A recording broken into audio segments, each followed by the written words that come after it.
Hola, buen día. Mi nombre es Arely Yaret Álvarez Martínez. Actualmente estoy cursando el octavo cuatrimestre en la licenciatura de Derecho y hoy hablaremos sobre los sujetos del derecho internacional público. Hace algunos años el Estado era considerado el único sujeto del derecho internacional debido a su cooperación, de su derecho interno, sus disciplinas, entre otras capacidades. Era considerado el ordenamiento jurídico con múltiples cualidades y características humanísticas. Hoy en día son considerados sujetos los estados, las organizaciones internacionales, la Santa Sede, Comunidad Beligerante, los movimientos de liberación nacional y el individuo.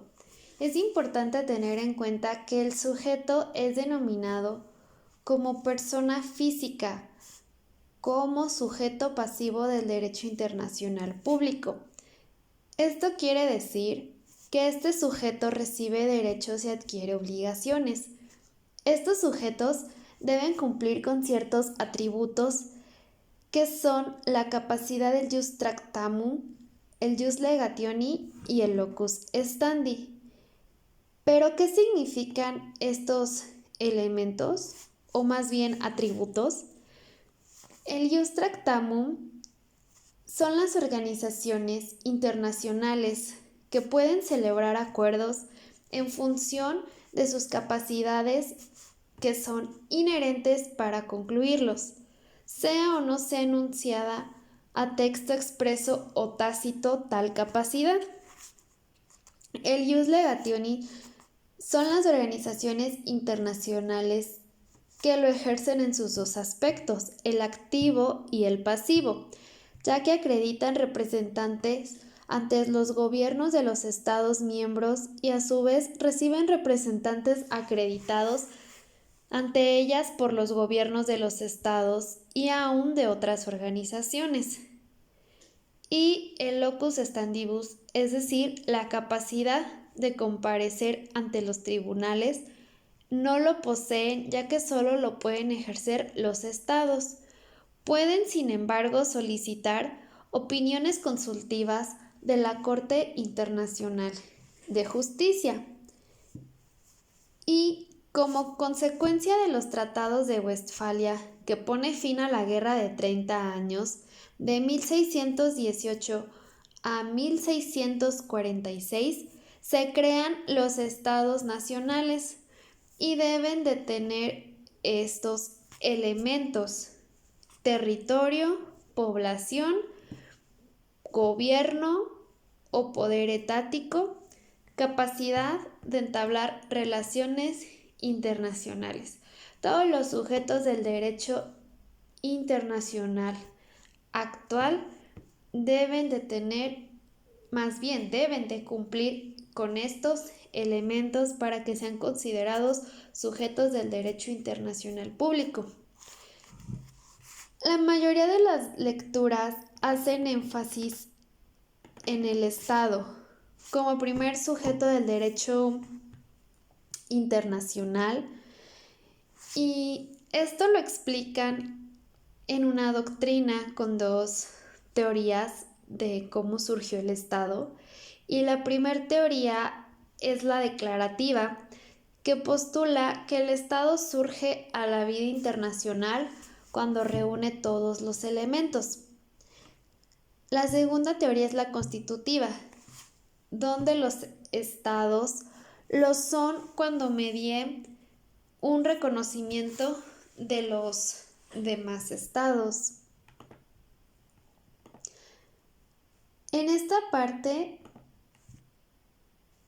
interviene la doctrina, que es la encargada de explicar más allá sobre cómo surgió el Estado, su derecho interno, sus miembros, y entender que el Estado abarca más allá de abarca más allá de ser solo una población, un derecho interno, abarca también territorio, espacio de mar, espacio aéreo, y hay que entender que el Estado para cada área tiene su propia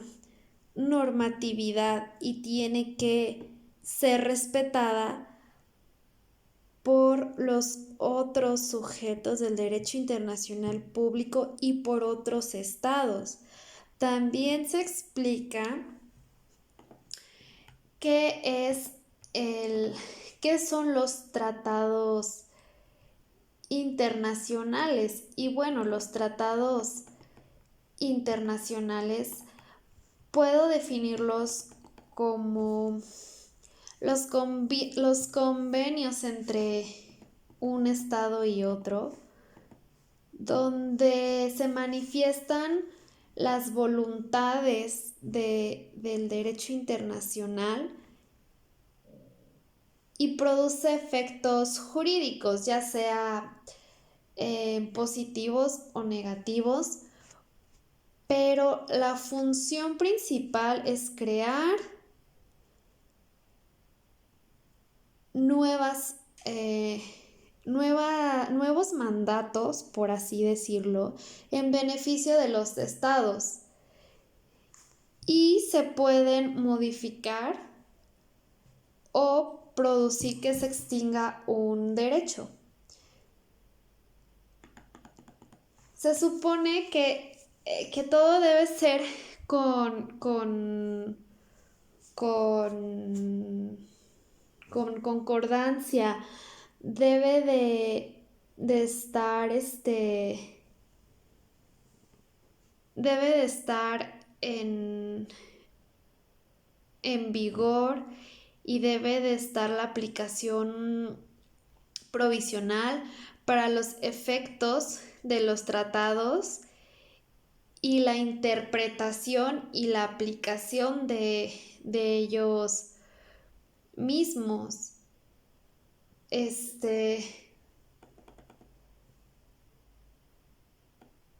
Hay que entender que también en el derecho internacional público, pues existe una jerarquía, un ordenamiento jurídico internacional que es el encargado de regular las relaciones entre los sujetos de los estados, de toda la comunidad internacional, y que plantea